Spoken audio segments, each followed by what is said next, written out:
Hello friends, my name is Emile, and welcome back to another edition of the Hot Lap Classic. This time taking a look at the 1998 Lexus IS200. This car was requested by Apex GT4, and yeah, the Lexus IS200, one of those cars that I really like and almost actually ended up buying before I bought my Impreza. Anyways, yes, the IS200, we've had the Altezza go around several months ago. The IS200 and the Altezza are actually slightly different. They have different racing mods. As you can see, the IS200 has this really cool Advan-inspired livery. That one has its own sort of unique livery. And they're also different on power figures. You can turbocharge this IS200. I've decided to leave it naturally aspirated because the Altezza was going to be the turbo one anyway. And yeah, the turbo doesn't add all that much more power. Anyways, front engine rear-wheel drive, 279 horsepower, an okay amount of torque, 1,144 kilos. Not hugely exciting. It is a rear-wheel drive sports saloon, so I'm not really sure how well it's really going to do around this track. To find out how well it does, though, it's going to get 6 laps off the Motorsports Land track to set the best time it possibly can. Currently, there is Suzuki Scuderia Pikes Peak Edition on set time 27.710. The IS200 unlikely to beat that. The IS200. Ooh, I don't really know where this car can aim. You know, the rear drive saloons, we haven't had a whole lot of them. We're going to have an influx of them soon, I'm sure. I'm sort of, every time I look at the request list, I'm waiting for something to stand out at me, and every time it, you know, something does. You know, like I was looking at it earlier, and I was like, oh my god, I've only done one Lexus, and, you know, it's like, I haven't done any of the big Toyota sedans yet. I've done the Lexus GS300, but you know, I haven't looked at any of the big saloon cars yet, like the Corona or the Aristos. Although I've done the GS300, but that still doesn't count.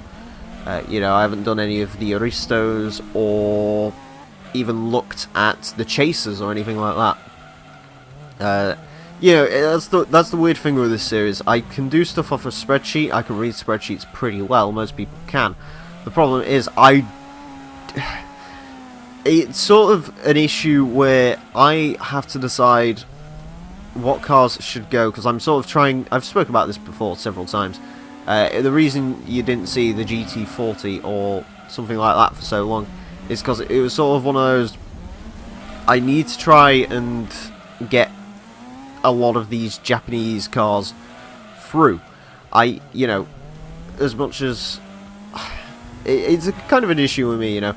The whole point of this new Hot Lap Classic was to cover every single car in Gran Turismo 2, and that's what I'm going to do. That's my goal. That is my end goal. The issue with that is, you know, you do see multiples of some cars, you know. There's multiple 300ZXs and stuff. The problem is I need to get ahead on those cars while also maintaining some of the you know, more popular cars for the end, because you know, I want to spread it out. I literally, my fear with bringing this series back, and as soon as I saw the request pile in, was it was sort of going to be, you know, it was all North American and you know, North City, West City, East City cars, and that's great. Oh, sorry, North City, West City, South City. That's all great. The problem is I can't run through those cars because I just don't want this to be essentially, you know, 200 episodes of cool stuff and then it's just going to be 400 episodes of garbage that no one's going to watch because it's the same car go around the track, you know, several times. It's why you haven't seen cars like the Taurus yet. I'd love to take the Taurus around here. The problem is I don't want to take, you know, the Taurus over, say, you know, getting another Sylvia crossed off the list, if that makes sense. I'm still enjoying the series, it's just, it sort of, it messes with you occasionally because you're like, oh no, well, I wanted to do this today, but I can't do this because I haven't got this, for example.